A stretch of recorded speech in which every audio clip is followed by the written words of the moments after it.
Truth, Belief and Reality, by Azlan Adnan, M.A. Sunday the 12th of July 2026. My formulation connects closely with George Kelly's personal construct theory, but it also raises an important philosophical distinction between truth as correspondence with reality and truth as a useful human construction. The statement, "I believe in truth. Truth is what I choose to believe to be true," can appear, at first glance, to be a form of relativism or even a tautology. What I believe is true because I believe it. But my clarification changes the meaning. I am not saying that belief alone creates truth. I am saying that human beings must select, interpret, and commit to beliefs through evaluative criteria. In Kelly's framework, a person does not passively receive reality. Instead, the mind constructs models of reality through personal constructs, mental frameworks that help us anticipate events and navigate the world. Kelly proposed that a good construct system is judged by three major qualities. Permeability. A construct is permeable if it can absorb new experiences and accommodate new evidence. A belief system that cannot change regardless of evidence becomes rigid and insulated from reality. For example, a scientific theory is strong, partly because it allows modification when new observations appear. A rigid ideology that rejects all contrary evidence lacks permeability. Range of convenience. This refers to how broadly a construct can be applied. A useful idea should explain and organize a meaningful range of experiences, rather than being narrowly applicable to only one situation. A theory that explains many observations has a wider range of convenience than one that explains only a small number of isolated events. Predictive efficiency. This is perhaps the most important test. A belief system should help us anticipate outcomes accurately. A model of reality earns credibility because it allows successful prediction. Science, for example, derives much of its power from predictive efficiency. Physics predicts planetary movements. Genetics predicts inheritance patterns. Epidemiology predicts disease trends. A belief that consistently fails to predict reality eventually loses credibility. Therefore, my statement can be interpreted not as, "Truth is whatever I decide it is," but rather, "The truths I accept are the constructs I choose after testing their ability to accommodate experience, explain reality, and predict future events." This position has similarities with pragmatism, particularly the ideas of William James and Charles Sanders Peirce, who argued that beliefs gain legitimacy through their practical consequences and their ability to survive inquiry. However, there is a critical philosophical boundary. A belief can be useful without necessarily being true. For example, an ancient civilization might have believed that illness was caused by spirits. The belief could provide psychological comfort and social structure, but it had limited predictive efficiency compared with germ theory. A false map may still help someone navigate a familiar route, but a more accurate map will perform better when circumstances change. Thus, predictive success is evidence for truth, but philosophers debate whether usefulness is identical to truth. A more rigorous formulation might therefore be, "Truth is not merely what I choose to believe, it is what I choose to believe after subjecting my beliefs to tests of permeability, range of convenience, and predictive efficiency. My chosen truths are provisional models that remain open to correction by experience." This places my view closer to fallibilism, the recognition that humans can pursue truth while accepting that any particular understanding may later be refined or overturned. In this sense, the scientist and the philosopher share the same discipline, not defending what they believe but constantly testing whether what they believe deserves to survive. Thomas Kuhn's concept of paradigms. Thomas Kuhn, 1922–1996, in his seminal 1962 work The Structure of Scientific Revolutions, introduced the concept of paradigms as a central framework for understanding the historical development of science. A paradigm, according to Kuhn, refers to a shared constellation of beliefs, values, techniques, and assumptions that defines the legitimate problems and methods of a scientific community during a given period. It functions as an overarching conceptual framework that shapes how scientists perceive reality, formulate questions, and interpret data. Normal science and the role of paradigms. Within an established paradigm, scientific activity primarily consists of normal science. This involves puzzle solving. Researchers apply the dominant framework to extend its explanatory power, refine measurements, and address minor anomalies through incremental adjustments. The paradigm provides a stable foundation that enables focused, cumulative progress. For instance, Newtonian mechanics served as a paradigm that guided physics for centuries, allowing scientists to predict planetary motion and mechanical phenomena with high precision. Kuhn emphasized that paradigms are not merely theories but include implicit metaphysical assumptions and methodological commitments. They determine what counts as valid evidence and what problems are deemed worthy of investigation. Anomalies, crises, and paradigm shifts. Paradigms are inherently resistant to easy modification, exhibiting a degree of rigidity. Over time, persistent anomalies, observations that cannot be reconciled within the existing framework, accumulate. These anomalies initially may be dismissed or addressed through ad hoc modifications. However, when they become too numerous or significant, they precipitate a crisis within the scientific community. During such crises, competing alternative frameworks emerge. A scientific revolution occurs when one paradigm supplants another. Classic examples include the transition from the Ptolemaic geocentric model to the Copernican heliocentric system, or from classical physics to Einstein's relativity and quantum mechanics. These shifts are not purely logical or evidence-driven in a simple cumulative sense. They involve a fundamental change in the scientific worldview. Kuhn describes such transitions as involving incommensurability. Paradigms are not directly comparable because they redefine key terms, problems, and standards of evidence.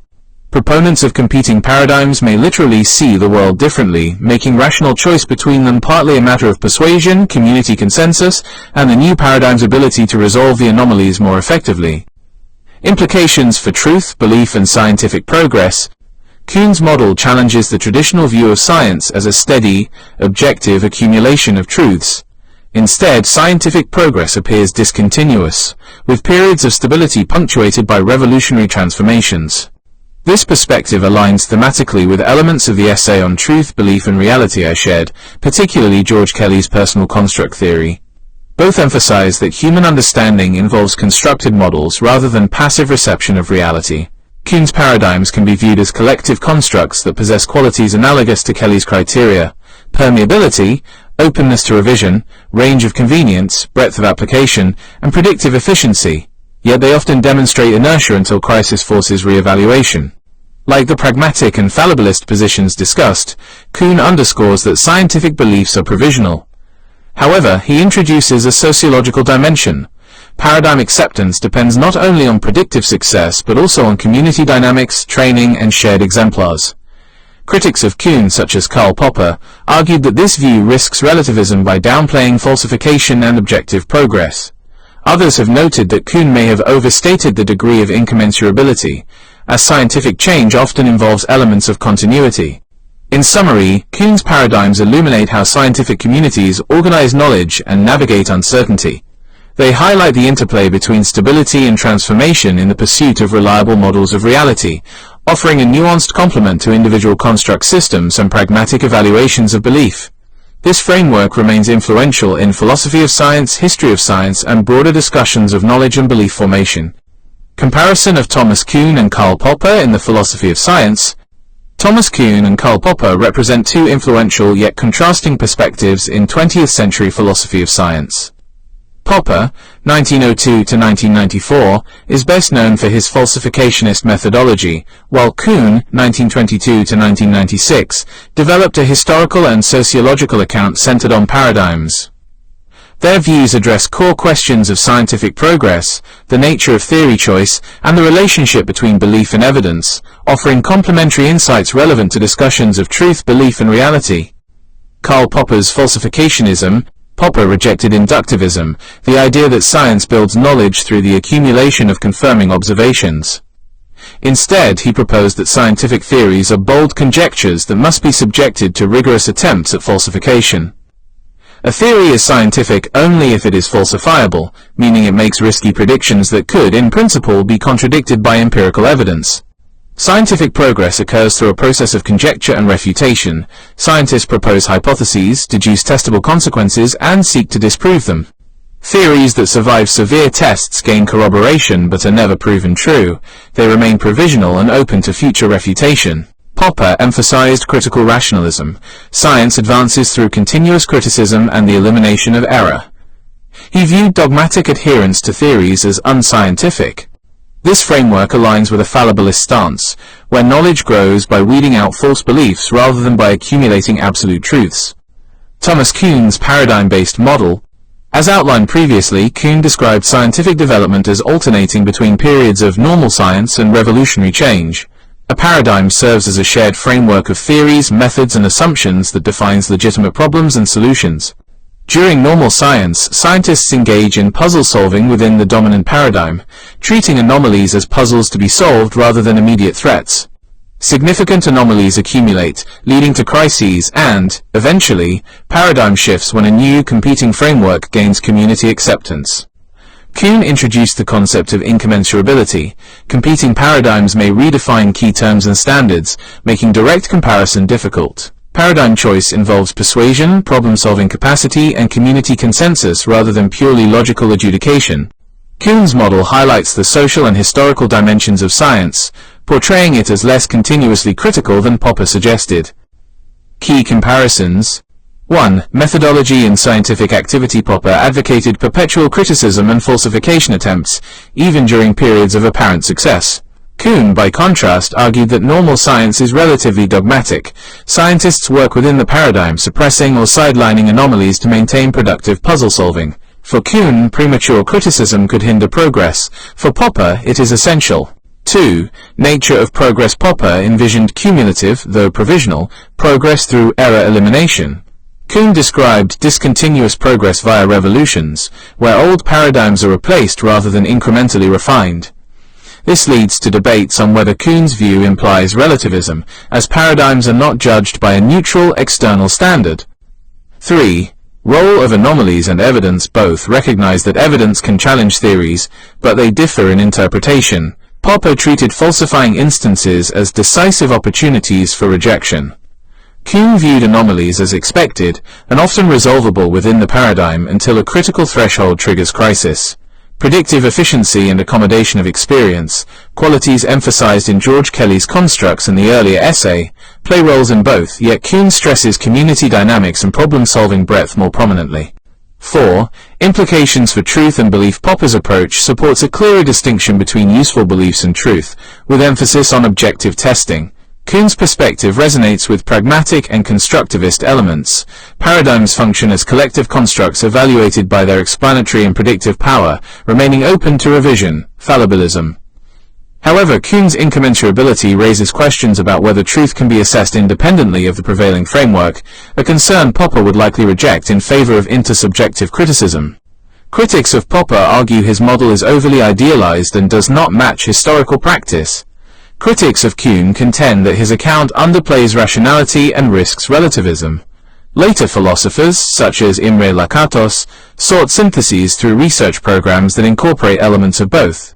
In relation to the themes of truth, belief, and reality, both thinkers support the view that beliefs should be selected and tested for permeability, range of convenience, and predictive efficiency.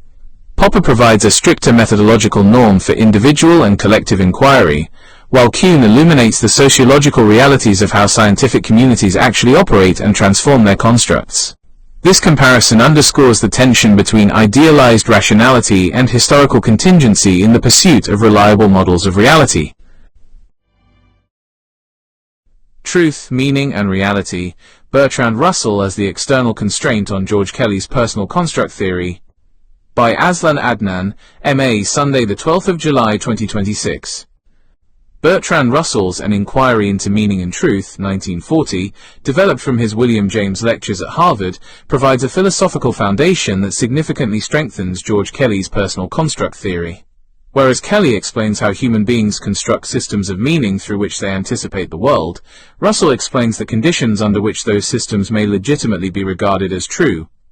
Together, they offer a more complete account of human knowledge, one that recognizes both the creative role of the mind and the independent reality against which every mental construction must ultimately be tested.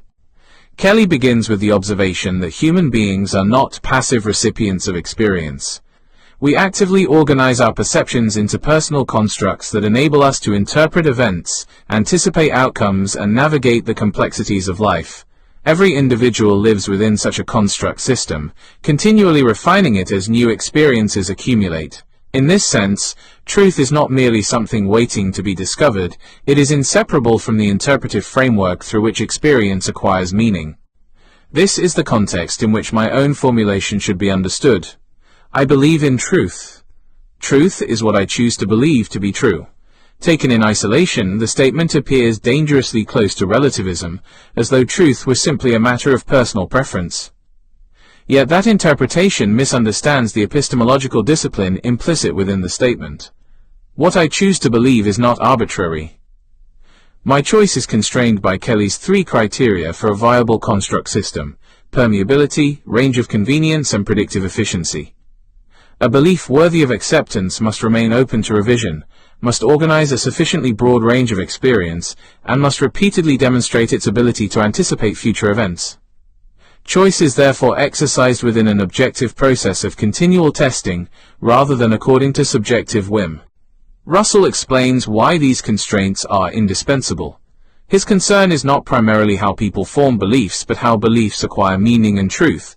He begins by observing that language serves as the indispensable interface between mind and reality. Human beings never encounter the world as pure, uninterpreted reality. We encounter it through perception, concepts, and language. Every scientific theory, philosophical system, and religious doctrine is ultimately expressed through linguistic propositions. The question therefore becomes whether these propositions genuinely correspond to the world they claim to describe. Language is the interface between mind and reality. To answer this question, Russell distinguishes between different levels of language. At its foundation lies what he calls the primary or object language, statements rooted directly in observable experience, describing colors, sounds, sensations, physical objects, and immediately verifiable events. Upon this empirical foundation are constructed progressively higher levels of language containing abstractions, theories, logical relationships, and explanatory frameworks. It is within these higher levels that science, philosophy, and personal construct systems operate. Kelly's constructs clearly belong within this higher-order domain. They are interpretive models rather than raw observations. Their purpose is to organize experience into coherent patterns capable of generating reliable expectations. Russell's contribution is to remind us that however elegant or internally consistent such models may appear, they cannot validate themselves. Every abstract system must ultimately remain accountable to the empirical world from which it originated. A belief system may possess perfect internal coherence, and yet be entirely detached from reality if its propositions fail to correspond with observable facts. The bipolarity of propositions and the limits of personal construction. This principle becomes even clearer in Russell's analysis of propositions. He argues that every proposition possesses what he calls bipolarity. It is capable of being either true or false without any alteration in its meaning. Meaning alone, therefore, cannot establish truth. A proposition may be psychologically satisfying, intellectually coherent, and socially accepted, while still being objectively false. Truth depends not upon the internal qualities of the belief itself, but upon its correspondence with external reality. Here Russell provides precisely the external constraint that Kelly's psychology requires. Kelly explains why individuals construct beliefs, while Russell explains how those beliefs are validated. A personal construct may provide emotional security, intellectual elegance, or social cohesion, but none of these qualities guarantees its truth. Its truth depends upon whether its predictions survive confrontation with the world itself. Permeability, range of convenience, and predictive efficiency through a Russellian lens. Kelly's three evaluative criteria acquire greater philosophical depth when interpreted through Russell's epistemology.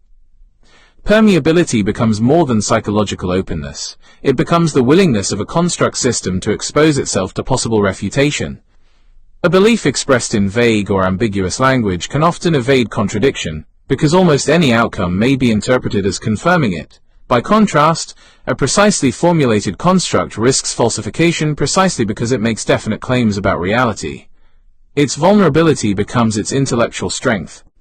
Similarly, range of convenience is no longer merely a measure of practical usefulness but an indication of explanatory power. The more diverse the experiences that can be coherently organized by a construct without sacrificing empirical accountability, the more robust that construct becomes. A narrowly applicable belief may prove useful within limited circumstances, but a genuinely powerful construct integrates many different observations while remaining answerable to experience. Predictive efficiency represents the point at which Kelly and Russell converge most completely. For Kelly, the value of a construct lies in its capacity to anticipate future events. For Russell, the truth of a proposition lies in its successful correspondence with the facts. Prediction therefore becomes the arena in which subjective interpretation encounters objective reality. Every successful prediction strengthens confidence in a construct. Every failed prediction demands revision or abandonment. Reality becomes the final arbiter. The pursuit of truth, between construction and correspondence. The synthesis of Kelly and Russell avoids two equally misleading extremes. On one side lies naïve realism, which assumes that human beings perceive reality directly without interpretation. On the other lies radical relativism, which reduces truth to whatever an individual or society happens to believe. Kelly rejects the first by demonstrating that all knowledge is mediated through personal constructs. Russell rejects the second by insisting that every construct remains answerable to a reality existing independently of human belief. Truth therefore emerges as neither wholly discovered nor wholly invented. It is constructed through human cognition, articulated through language, and continually disciplined by empirical reality. The individual chooses which constructs to adopt, but those choices are constrained by evidence, logic, and predictive success. Reality itself determines which constructs endure. This distinction between chosen belief and epistemic validation is fundamental to the conception of truth developed here. Kelly explains why human beings necessarily construct their own truths, for all understanding begins as interpretation. Russell explains why those constructions cannot become self-authenticating. They remain permanently accountable to a world that neither our language nor our beliefs can alter. The pursuit of truth is therefore neither an act of passive observation nor an exercise in unconstrained invention. It is an unending dialogue between the constructive capacities of the human mind and the independent reality against which every construction must ultimately be judged. Connections to Bruce H. Lipton's The Biology of Belief, Unleashing the Power of Consciousness, Matter and Miracles. Bruce H. Lipton, Ph.D., a developmental cell biologist and former professor at the University of Wisconsin School of Medicine, became widely known through his book The Biology of Belief, first published in 2005 and subsequently revised in later editions. His work seeks to integrate molecular biology, developmental biology, epigenetics, systems theory, psychology and consciousness studies into a unified account of how organisms interact with their environments. Lipton's central argument challenges the reductionist doctrine of genetic determinism that dominated 20th century biology. According to that traditional paradigm, DNA functions as a biological blueprint that largely determines the organism's structure, behavior, and susceptibility to disease. Lipton argues instead that genes are not autonomous controllers of life but responsive templates whose activity is regulated by environmental information. In this sense, genes do not dictate destiny. Rather, they provide possibilities whose expression depends upon signals received from both the external environment and the organism's internal physiological state. Although some of Lipton's broader claims about consciousness directly influencing biology remain controversial and extend beyond the current scientific consensus, his emphasis on the importance of epigenetic regulation reflects a genuine transformation in modern biology. Epigenetics has demonstrated that gene expression is influenced by numerous factors including nutrition, stress, toxins, hormones, social relationships and other environmental variables. Lipton extends this principle further by proposing that beliefs, perceptions and interpretations themselves become part of the internal environment that regulates cellular activity. The cell membrane as the cell's information processor. A cornerstone of Lipton's thesis is his reinterpretation of the cell membrane. Classical biology often portrayed DNA within the nucleus as the brain of the cell. Lipton argues that this metaphor is misleading. DNA contains the instructions for manufacturing proteins, but it does not independently decide when those instructions should be executed. Instead, environmental information is first detected by specialized receptor proteins embedded within the cell membrane. These receptors function rather like sensory organs, receiving chemical, mechanical, and electromagnetic signals from the environment. The membrane then processes these signals through complex biochemical pathways before activating or suppressing particular genes within the nucleus. In this sense, Lipton argues that the membrane functions as the cell's information processing interface with its environment. The implication is profound. Genes are reactive rather than proactive. The environment provides information. The membrane interprets that information. Gene expression changes accordingly. Whether or not one accepts Lipton's broader conclusions regarding consciousness, this general principle that cells continuously respond to environmental signals through regulatory mechanisms has become one of the defining insights of contemporary molecular biology. Belief as part of the internal environment. Lipton's distinctive contribution lies in extending the concept of environment beyond the physical world. Humans do not respond merely to objective reality. They respond to their perception of reality. Two individuals may encounter precisely the same external event, yet generate completely different physiological responses because they interpret the event differently. A perceived threat activates the sympathetic nervous system, increasing cortisol, adrenaline, blood pressure, and inflammatory responses. A perceived opportunity activates physiological pathways associated with growth, learning, repair, and creativity. Thus, according to Lipton, beliefs become biological variables. They influence perception. Perception influences physiology. Physiology influences cellular signaling. Cellular signaling influences gene expression.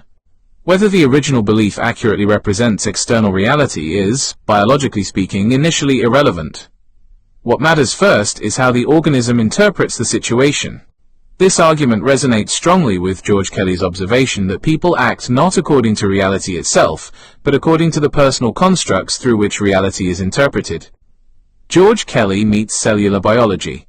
Lipton's work provides an intriguing biological analogue to George Kelly's personal construct theory. Kelly argued that individuals continually construct predictive models of reality. These personal constructs enable them to anticipate future events. Successful constructs survive because they predict experience effectively. Failed constructs are revised or abandoned. Lipton suggests that these cognitive constructs do not remain confined to conscious thought. They generate emotional and physiological states that alter hormonal balance, immune function, and cellular signaling. The connection may be summarized as follows. Kelly describes how beliefs guide anticipation. Lipton proposes how anticipation influences biology. Together they form a multi-level model in which cognition and physiology become mutually reinforcing systems. This relationship can be analyzed through Kelly's three evaluative criteria. Permeability. Permeable constructs remain open to new information. An individual willing to revise mistaken beliefs experiences greater psychological flexibility. Lipton would argue that such flexibility reduces chronic stress responses and promotes physiological adaptability. Rigid belief systems, by contrast, may repeatedly trigger defensive biological states because contradictory evidence is filtered out before it can modify the existing construct. Both psychologically and biologically, permeability becomes a mechanism for adaptation. Range of convenience. Constructs possessing broad range of convenience remain effective across many situations. Likewise, biological systems displaying flexible regulation are better able to cope with diverse environmental challenges. A belief system that consistently enables successful adaptation across multiple domains contributes not only to cognitive coherence but potentially to healthier physiological regulation. Predictive efficiency. Predictive efficiency measures how accurately a construct anticipates future events. Repeated predictive success reduces uncertainty. Reduced uncertainty generally lowers chronic activation of stress pathways. Conversely, inaccurate beliefs repeatedly produce prediction errors, increasing anxiety, confusion, and physiological strain. Thus, predictive efficiency acquires biological significance. Accurate models of reality are not merely intellectually satisfying. They may also contribute to more stable regulation of the body's adaptive systems. Truth, belief, and biological consequences. Lipton's work also intersects with the pragmatic philosophies of William James and Charles Sanders Peirce.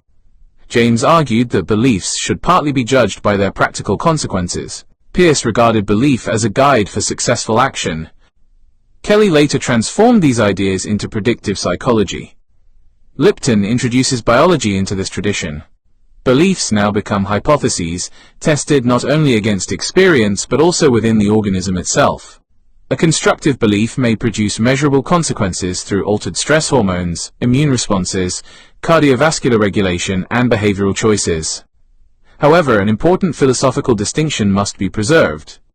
A biologically useful belief is not automatically a true belief. Placebo effects demonstrate that false beliefs can sometimes produce genuine physiological improvements. Likewise, comforting illusions may temporarily reduce stress, even when they misrepresent reality. The distinction developed throughout this essay therefore remains essential. Truth concerns correspondence with external reality. Utility concerns practical consequences. The two frequently overlap but should never be conflated. Kelly's predictive criterion helps bridge this distinction. Beliefs that consistently generate successful predictions across diverse circumstances gradually accumulate evidence, supporting both their usefulness and their approximation to objective reality. Epigenetics and the philosophy of fallibilism. Lipton's model harmonizes naturally with philosophical fallibilism. Neither biology nor psychology supports absolute certainty. Instead, organisms continually revise themselves in response to new information. Cells modify patterns of gene expression. Brains modify neural connections. Individuals modify personal constructs. Scientists modify theories. The same adaptive logic appears across multiple levels of organization. This echoes Charles Sanders Peirce's conception of inquiry as an endless process of approximation rather than the attainment of perfect certainty. Knowledge remains provisional because environments continually change. Successful organisms survive not because they possess immutable truths, but because they remain capable of learning. Lipton through the lens of Kuhn and Popper. Lipton's work may also be interpreted through the philosophies of Thomas Kuhn and Karl Popper. From Popper's perspective, scientific claims must remain falsifiable. Lipton grounds many of his arguments in laboratory observations concerning stem cells, membrane receptors, and cellular signaling. These aspects are open to empirical investigation and experimental verification. His broader claims regarding consciousness, however, remain more difficult to operationalize and continue to provoke debate within the scientific community. From Kuhn's perspective, Lipton represents part of a broader transition from genetic determinism towards systems biology and epigenetics. The Human Genome Project revealed that humans possess far fewer genes than originally anticipated. Attention therefore shifted from genes themselves to the regulatory networks controlling gene expression. Epigenetics became one important component of this emerging paradigm. Lipton extends that transition further by arguing that perception itself constitutes an important regulatory variable. Whether future evidence ultimately supports all aspects of his model remains an open scientific question. Bertrand Russell and the biological embodiment of meaning. The connection with Bertrand Russell is particularly illuminating. Russell devoted much of his philosophical career to understanding the relationship between language, meaning, belief, and truth. In an inquiry into meaning and truth, he examined how linguistic propositions acquire meaning through their relationship with experience. Lipton suggests an additional layer. Language influences thought. Thought influences perception. Perception influences physiology. Physiology influences cellular activity. Thus, propositions are not merely logical entities. They become biologically embodied. The meanings we assign to experience eventually participate in the regulation of the organism itself. Russell investigated how beliefs represent reality. Lipton explores how those same beliefs may become translated into biochemical processes. The bridge between philosophy and biology therefore becomes considerably shorter than traditionally assumed. Extending the framework of truth, belief, and reality, incorporating Lipton's work significantly expands the conceptual architecture developed throughout this essay. Previously, truth was examined through philosophy, logic, psychology, and the scientific method. Lipton introduces biology as an additional domain in which beliefs exert measurable consequences. Reality influences perception. Perception shapes belief. Belief guides anticipation. Anticipation influences behavior. Behavior alters physiology. Physiology modifies cellular signaling. Cellular signaling regulates gene expression. Gene expression influences future behavior and experience. The entire system becomes a continuous feedback loop rather than a one-way chain of causation. This system's perspective strengthens George Kelly's personal construct theory by demonstrating that personal constructs may have consequences extending beyond cognition into the biological organization of the individual. Conclusion: Bruce Lipton's The Biology of Belief provides an ambitious attempt to connect molecular biology with psychology, philosophy, and consciousness studies. While some of his more expansive claims remain controversial and are not universally accepted within mainstream biology, his emphasis on epigenetic regulation and the dynamic interaction between organisms and their environments reflects an important shift in contemporary biological thought. Within the framework of this essay, Lipton's work offers a compelling extension rather than a replacement of earlier philosophical insights. George Kelly explains how humans construct predictive models of reality. William James and Charles Sanders Peirce explain why beliefs are evaluated by their practical consequences. Karl Popper reminds us that every claim remains open to falsification. Thomas Kuhn demonstrates how scientific paradigms evolve. Bertrand Russell anchors inquiry in the disciplined search for meaning and truth. Lipton adds a further dimension. Beliefs are not merely abstract intellectual constructs. They may also become biological events. The search for truth therefore extends simultaneously across philosophical, psychological, and physiological domains. The continual refinement of our beliefs is not simply an intellectual exercise, it may also be part of the adaptive process through which human beings optimize both understanding and health. The scientist, philosopher, and physician thus become engaged in the same enduring enterprise, constructing increasingly accurate, increasingly permeable, and increasingly predictive models of reality, while recognizing that every model remains provisional, open to revision, and ultimately answerable to experience. The author has placed this work in the public domain. It may be freely imported, exported, shared, distributed, edited, modified, or reformatted without explicit consent from the author. As a visually impaired person, the author asserts his rights under the Marrakesh Treaty to facilitate access to published works for persons who are blind, visually impaired, or otherwise print disabled. 2013, wipo.int. Early bird registration for my September 5th event is valid until July 31st for a minimum donation of 150 ringgit. Made before July 31st, you can attend my September 5th event. All proceeds for all your donations will be used not just for your meal for the day, but also for my various eye treatments and sponsoring some persons with disability to attend the event. From July onwards, it will be 150 ringgit until the end of July. Then in August, it will go up to 200 ringgit. Thank you.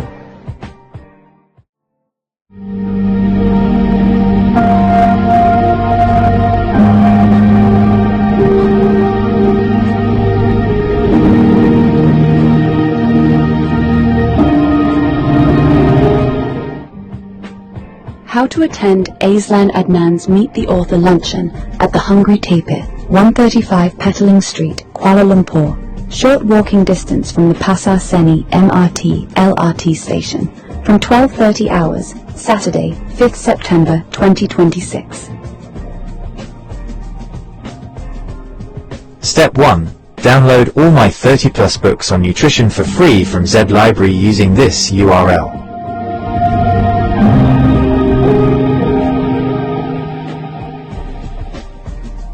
However, there is a limit of 10 downloads a day from Z Library. The workaround is to download them, and 2,250 plus others, from my Optimal Health Community Telegram broadcast channel at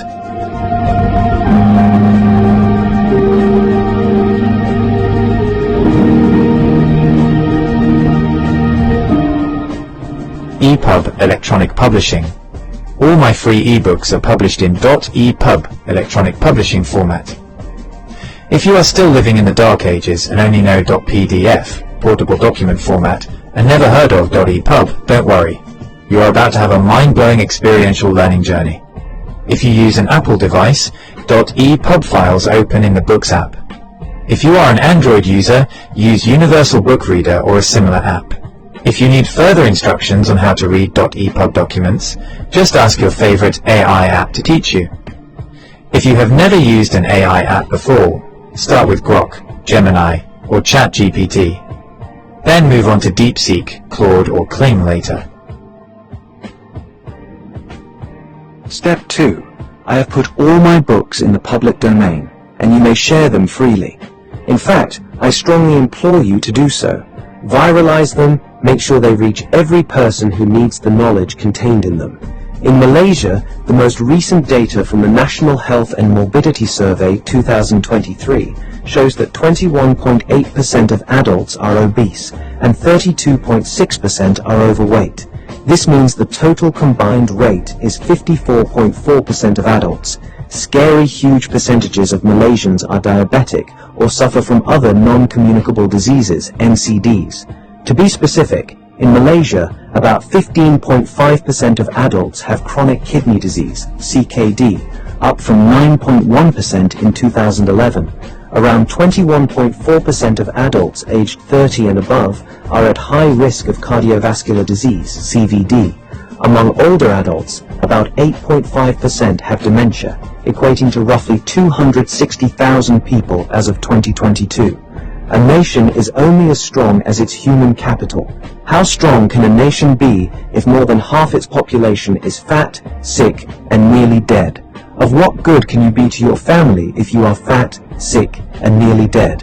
You owe it to yourself to be the best version of yourself that you can possibly be. Step 3. Read the books. Follow whatever advice that makes sense to you.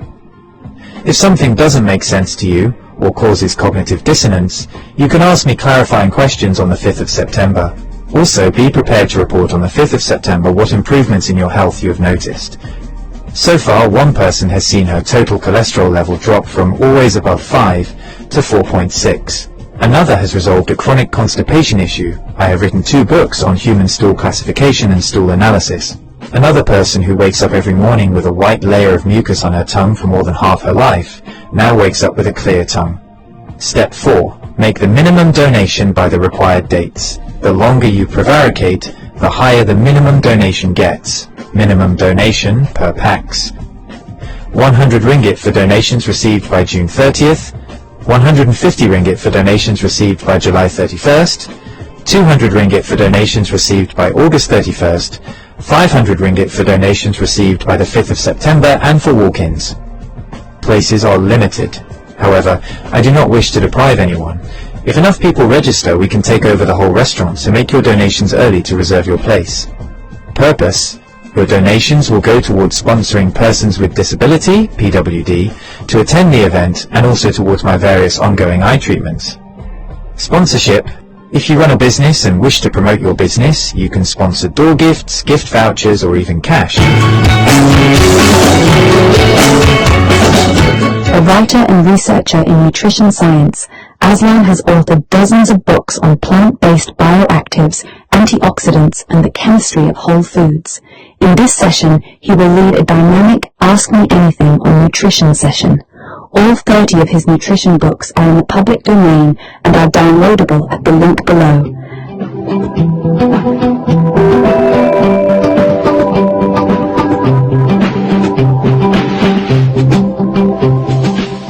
Attendees must read these books in advance and come prepared with their questions.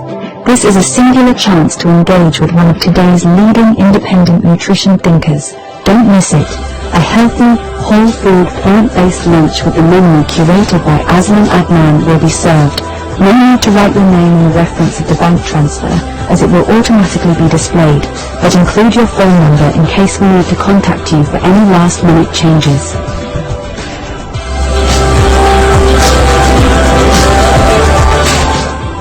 We will also celebrate Azlan's 68th birthday.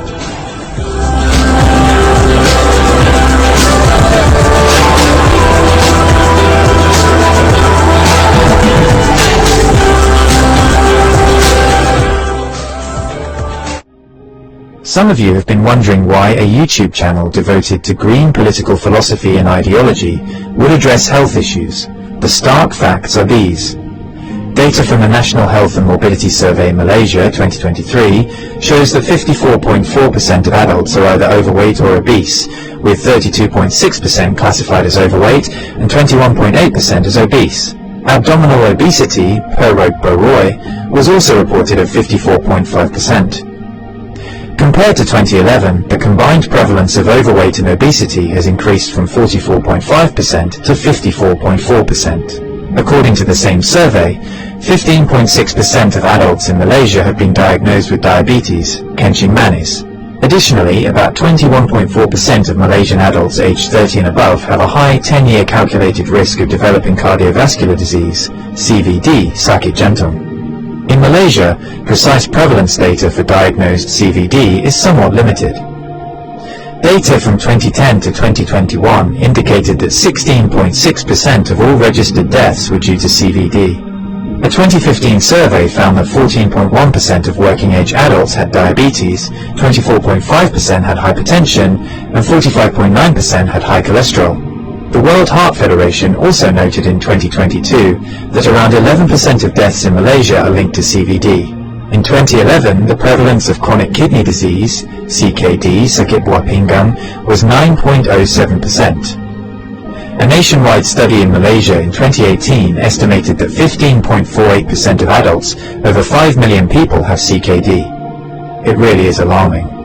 These numbers are striking, especially when you consider how rapidly they have grown over just a decade. It is a massive public health challenge.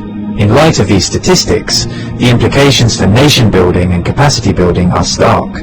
What value does a nation have if more than half its population are fat, sick, and nearly dead?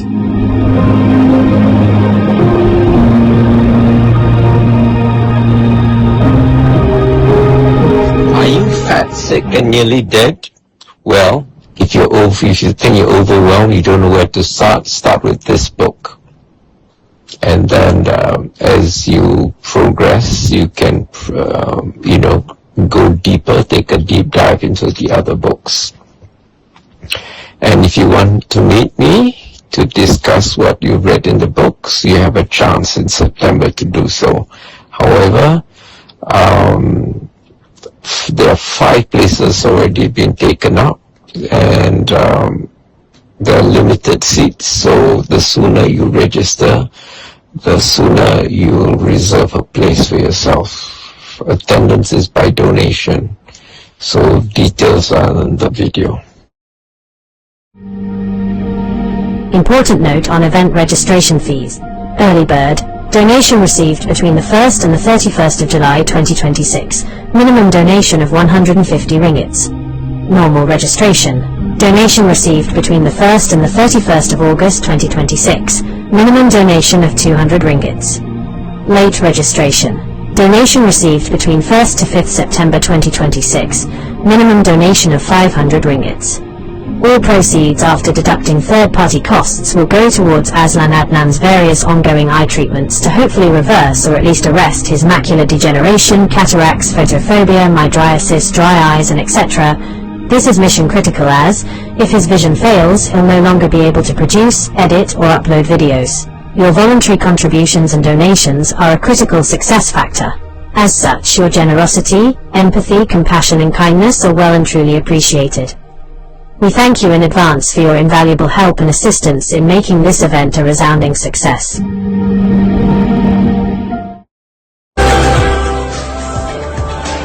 About the author. Azlan Adnan, M.A., is a writer and independent researcher whose work focuses on nutrition science, food systems, and the biological foundations of human health. His writing examines how natural foods contain complex compounds that interact with human physiology in ways that may support long-term well-being. He has a particular interest in plant-based bioactive compounds such as polyphenols, carotenoids, flavonoids, and other phytochemicals found in fruits, vegetables, herbs, spices, algae, and fungi. His research explores how these compounds function in plants and how they may influence human nutrition when consumed as part of a balanced diet. Azlan approaches nutrition from a multidisciplinary perspective, drawing on biochemistry, plant biology, and public health nutrition. His work aims to translate complex scientific concepts into clear explanations so that readers can better understand the nutritional value of everyday foods. He is the author of several books examining natural sources of antioxidants and other dietary compounds. Author of the Antioxidant series, Antioxidants in Herbs and Spices, Antioxidants in Algae, Microalgae, and Fungi, Antioxidants in Fruits and Vegetables, Antioxidants in Nuts and Seeds, Antioxidants in Berries. Author of the Nutrient series, Macronutrients, Volume 1, Carbohydrates, Macronutrients, Volume 2, Lipids, Macronutrients, Volume 3, Proteins. Micronutrients, Vitamins, Trace Elements, and Minerals. Anti-nutrients, the hidden blockers in your food. Phytonutrients, the quiet power of plants. Water, the forgotten fourth, a macronutrient you can't ignore. Other books on health and nutrition. Tuber's briefing paper, 2nd edition. Aslan's 5-Powder Manifesto. Eating the Greek Way, how cultural habits support health without trying. Ideology on a Plate, how Robert F. Kennedy Jr. turned U.S. dietary guidelines into a scientific farce. Maslow in 2026, a practical guide to actual needs, not scrollable wishes. These works form part of an ongoing series exploring the chemistry, biological roles, and nutritional significance of bioactive compounds in plant foods. Through his writing, Azlan advocates a practical food-first approach to nutrition. His work emphasizes whole foods, dietary diversity, and balanced eating patterns, rather than reliance on isolated nutrients or supplements.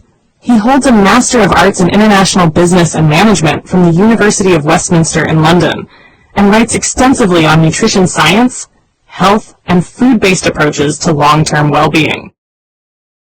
Azlan Adnan, the quiet revolutionary of real food writing. Azlan Adnan, M.A., is a Malaysian polymath who spent decades turning food into philosophy. Raw, unfiltered, no hype. You won't find him pushing superfoods or miracle diets. He dissects what actually works. Whole plants, spices, microbes, and the quiet chemistry that keeps bodies humming. With over 30 books, self-published, shared freely on Z-Library, Facebook groups, Telegram channels, Aslan's output is prolific. Part manifesto, part manual. Early works like Spring Has Sprung, a psychological thriller, and travelogues on the road to the East Coast reveal his roots in journalism, advertising, and storytelling. But nutrition became his mission.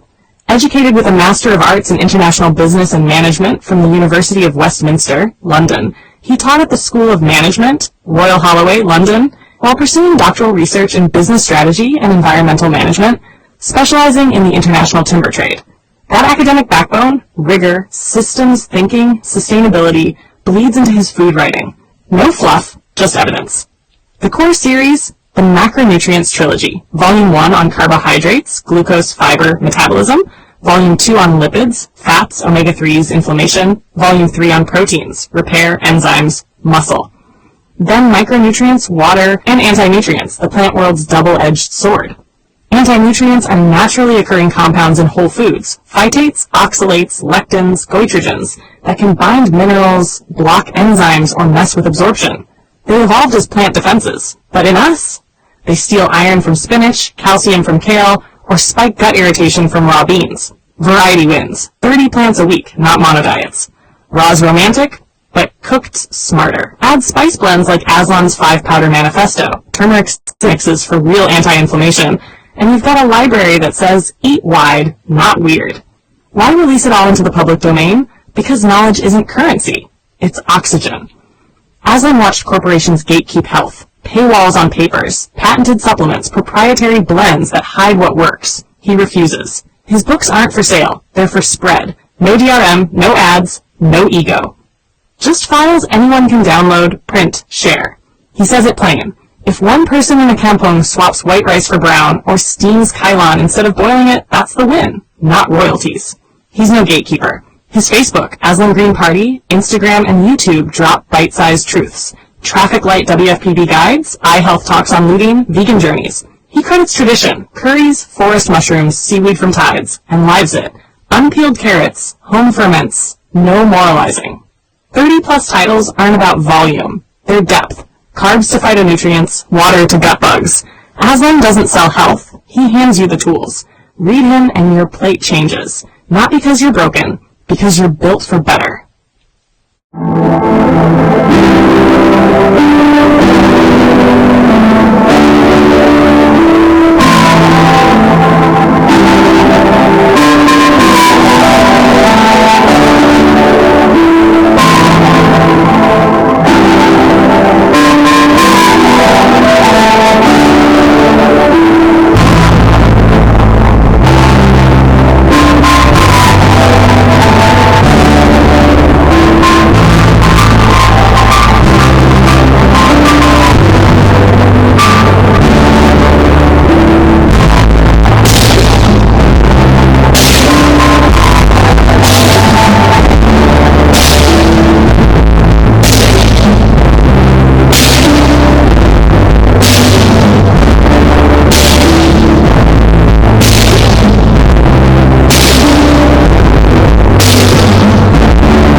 subscribe button to show your support.